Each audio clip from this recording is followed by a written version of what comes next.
High, রান্নাঘরে অঞ্জনা। আমি চলে এসেছি। আজকে আমি নিরামিষ ফুল শুক্তো বানিয়ে নিচ্ছি। এখানে নিয়ে নিচ্ছি টমেটো, আলু, পাঁচফোড়ন, তেজপাতা, শুকনো লঙ্কা, চিনি, কুলচুর, লবণ, হলুদ গুঁড়ো, জিরে গুঁড়ো, ধনে গুঁড়ো, লঙ্কার গুঁড়ো। এবার আলুগুলো লম্বা করে কেটে নিচ্ছি, টমেটোগুলো গোল গোল করে ফুচকার মতো কেটে নিচ্ছি, পিচগুলো বার করে নিচ্ছি, হলুদ গুঁড়ো, লবণ দিয়ে নিয়ে একটা সিটি দিয়ে নেব, 4টে লঙ্কা দিয়ে দিলাম, পরিমাপ মতো 1 কাপ জল নিয়ে নিলাম। এবার সিটি লাগিয়ে ভাপ হয়ে গেছে, খুলে নিলাম।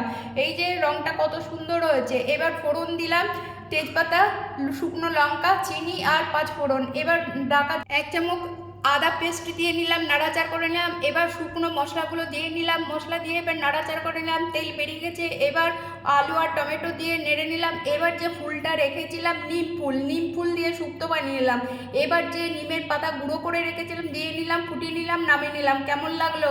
প্লিজ রেসিপি ভালো লাগলে একটা সাবস্ক্রাইব করবেন। ধন্যবাদ।